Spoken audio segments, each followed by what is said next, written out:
लेकिन ट्रैक थोड़ा टूटा फूटा था, साइड में दौड़ सकते हैं तो वो बढ़िया था। लेकिन बीच बीच में अगर खाली पैर नहीं दौड़ा जा सकता, क्योंकि जूता पहन के ही दौड़ना पड़ेगा। वो लोग भी बोला था जूता पहन के ही दौड़ो, क्योंकि गिट्टी विट्टी पूरा निकला हुआ था। तो ट्रैक पूरा आपका जो बना हुआ था वो पिच रोड था ही? हाँ, रोड जैसा ही था। अच्छा, लेकिन वो भी रोड टूटा हुआ था, इसलिए गिट्टी गिट्टी था पूरा। इसीलिए आपको यदि दौड़ना भी है तो वहाँ पे जूता में ही दौड़िए। खाली पैर दौड़ेंगे आप लोग तो हो सकता है कि पैर में मोच आ जाएगा, गड्ढा है, ठीक है, पैर में जहाँ तहाँ ब्लड आ जाएगा, फोका हो जाएगा, समझ गए? जूता में ही दौड़ना है आपको। जिनका भी है नरकटियागंज हो, जिनका भी, वो ग्राउंड समझ लीजिए अच्छी तरह से। हाइट चेस्ट के लिए बहुत मौका दे रहा था, जिसका नहीं हो रहा था उसको भी जबरदस्ती थोड़ा करवा दे रहा था। उसको समझ में आ रहा है कुछ? रहा था, मौका भी दे रहा था, बार बार कोशिश करने का, बताने का।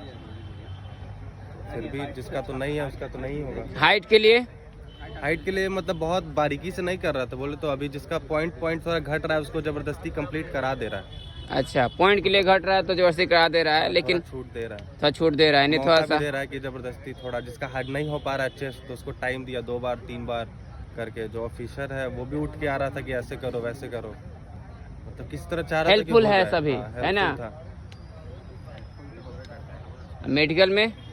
मेडिकल में 3 डॉक्टर थे, तो वो डॉक्टर पे डिपेंड करता है। एक डॉक्टर था जिसका मतलब बहुत ज़्यादा रीमेडिकल मारा था, बहुत बारीकी से चेक कर रहा था।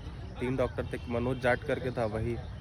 उसके अलावा बाकी जो डॉक्टर थे वो लिबरल था, आराम से अच्छे से चेक कर रहा था। यानी कहने का मतलब है मेडिकल में किसी तरह का भी कोई छूट नहीं मिलेगा आप सबको, समझ में आया बात? मेडिकल में यदि आपको हल्का भी लगा शंका, उसको रीमेडिकल भेज दिया जाएगा। कोई भी कटा फटा देख ले रहा था तो उसके बारे में पूरा उसके बाद वो है ना, पूछ रहा था, देख रहा था। मान लीजिए कोई गोदा है, फिर उसको मिटा रहे हैं तो हल्का भी कटा फटा छट गया तो वो पूरा डिटेल जानना चाहेगा। और आप नाकर नुकर किए तो सीधा बोलेगा जाइए रीमेडिकल में जाइए, वहीं चेकअप कराइए फिर से। यदि छाट दिया तो ठीक है, नहीं छाटा तो भी ठीक है, आपके लिए आ जाएंगे। समझ में आया? यदि हटिए तो फिर जैसे राम करके चलते बनिए। समझ में आया कि नहीं? इसीलिए आप सब अपने आप को पहले से प्रिपेयर कर लीजिए अच्छी तरह से कि मेडिकल जरा ध्यान से देना है, क्या समझे?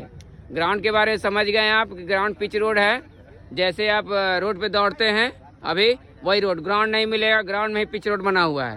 हाँ, अंदर बहुत बड़ा वो लोग का कैंप था ना। हाँ, समझ में आया? इसलिए इसका टेंशन नहीं लेना है। पिच रोड पे जो दौड़ रहे हैं वो अच्छी बात है, इस पे दौड़ रहे हैं, इस पे दौड़ रहे हैं तो अच्छी बात है। लेकिन हाँ, जूते पे ही दौड़ना है, खास बात रखना है। खाली पैर दौड़े हैं तो हो सकता है कि गिट्टी उट्टी जहाँ तक गड्ढा उड्ढा है मोच आ सकता है, समझे ना? उसको ध्यान में रखना है। और खाना पीने का सोचना नहीं है, वहाँ पे मिल रहा राजमा चावल 40 रुपये लगा खा सकते हो। आप अपने से कुछ भी लेके जा सकते हो, उसमें कोई दिक्कत नहीं। बैग में आपको जो खाने पीने का ले। अच्छा, दौड़ने के समय घड़ी पहनने दे रहा है? घड़ी पहनिए, आप स्मार्ट वॉच पहनिए या वो स्टॉप वॉच भी लेके जाइए, कोई उसको दिक्कत नहीं। अच्छा, तो घड़ी पहनने में कोई आपत्ति नहीं है, आप घड़ी पहन के दौड़ सकते हैं। आज टाइम वो बताते रहता है, हर राउंड पे आते हैं ना तो हाँ, बताता है। यानी कि टाइमिंग आपको यहाँ बताया जा रहा है। सबसे खास बात ये है, नहीं तो और सब जगह किशनगंज में ऐसा सुनने में नहीं आया कि टाइमिंग बताया जा रहा है आपको। समझ में आया? वहाँ पर मतलब स्लिप लेके डॉक्यूमेंट्स में जो भी आप डाले हैं वो, और हाईएस्ट जो क्वालिफिकेशन डाले हैं वो होना चाहिए। उसके बाद अगर बिहार बोर्ड से है तो सर्टिफिकेट चाहिए, सीबीएसई बोर्ड से है तो उसमें तो सर्टिफिकेट खोजता नहीं है। और मार्कशीट वगैरह तो ले ही जाना, मार्कशीट और सर्टिफिकेट दोनों चाहिए। अब मांग तो रहा है, नहीं लगेगा तो शायद दिक्कत कर सकता है। और क्या कहने का मतलब एडमिट, क्या बोले जी?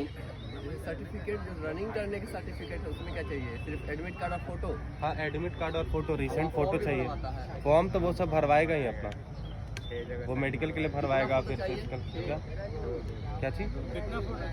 फोटो तो ज़्यादा से ज़्यादा लेके जाओ यार, 5-6 तो आराम से लग ही जाएगा, तो उससे ज़्यादा ही लेके जाओगे। करेंट फोटो खिंचवा के ले जाना है।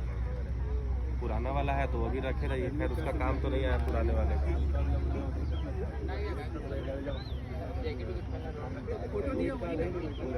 वो भी ले जा सकते हैं। बाकी रिसेंट वो 1 साल पुराना है, रिसेंट का भी खिंचवा के ले जाइए, वही सबसे दिक्कत तो नहीं है। हर चीज़ के पहले बायोमेट्रिक होता ही है, तो उसमें तो पता चल ही जाएगा। किन्हीं को और कुछ पूछना है? हाँ पूछिए। नहीं पूछना है? ओबीसी वगैरह के बारे में? ओबीसी 2023 का ही चाहिए, 2024 का नहीं चलेगा। अच्छा, 2023 का जो बना हो वही चलेगा। अभी का जो आप वरना जनरल में डाल देगा। नहीं तो फिर जेल में डाल देगा, अभी का बना हुआ नहीं शिफ्ट करेगा आपको। एज नहीं है तो फिर वो बाहर वहीं से। समझ में आया? जनरल में भी नहीं रहेगा, जनरल के लिए 23 ही चाहिए, ओबीसी नहीं है तो आप मतलब 23 से ज्यादा है तो निकाल देगा, वहीं पे रिजेक्शन मिल जाएगा आपको। मतलब कि जो ओबीसी बनाया हुआ है, जो भी कास्ट सर्टिफिकेट है वो पहले का होना चाहिए। 2023 होना चाहिए। वहाँ पर तो 22 का भी ले रहा था, लेकिन बाकी जगह सुन रहे 22 नहीं ले रहा है, सिर्फ 23 ही ले रहा है। 23 ले रहा है, नहीं लेगा, नहीं ले रहा है। फिर एज रिलैक्सेशन भी नहीं मिलेगा अगर। समझ में आया कुछ और? चलिए, तो आप लोग अपने को समझ लीजिए कि हमको क्या करना है, डॉक्यूमेंट में क्या ले जाना है। फ़ोटो होना चाहिए आपका, और साथ में होना चाहिए 4-5 फ़ोटो तो लेते जाइए। और जो भी आप फॉर्म फिलअप करते समय जो डॉक्यूमेंट दिए हैं वो डॉक्यूमेंट ले जाएंगे। आपका जो क्या बोलते हैं कि जन्म सर्टिफिकेट है वो होना ही चाहिए। साथ में ये क्या बोलते हैं कि कास्ट सर्टिफिकेट है वो आपका होना चाहिए। 2023 का होना चाहिए, 22 का नहीं चाहिए, 24 का भी नहीं चाहिए। 25 में एग्जाम देगा, हाँ 24 वाला चलेगा। हाँ, उसका चलेगा। और साथ में हायर क्वालिफिकेशन ले जाना है। साथ में आपसे मांगा जा रहा है कि हाईएस्ट क्या है। ये प्लस पॉइंट आपको देगा कि आपको वहाँ पे कुछ जैसे तो हम 12th ही हाईएस्ट क्वालिफिकेशन डाले थे तो हमसे 12th ही मांगा, जो ग्रेजुएशन डाला उसे ग्रेजुएशन मांगा गया है, यानी जो डाले उसको ले ही जाना है आपको फॉर्म फिलअप करते समय। समझ में आई बात? तो ये डॉक्यूमेंट का बात हो गया। मेडिकल का बात समझ में आया कि मेडिकल में थोड़ा सा भी इश्यू होगा आपको बाहर निकाल दिया जाएगा, चाहे नौकरी हो, है ना, या फिर हाथ का हो, या फिर कहीं छटा हो नौकरी।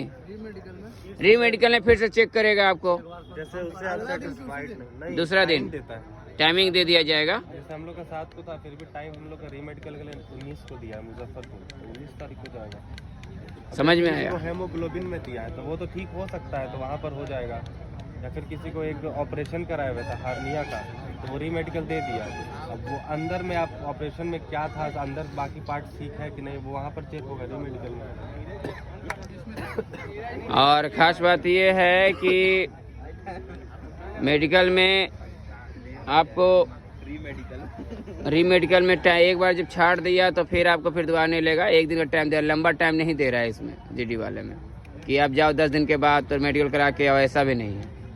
समझ में आया?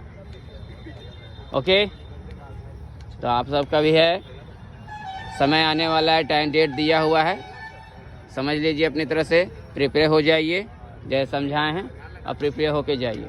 ओके, चलिए ठीक है।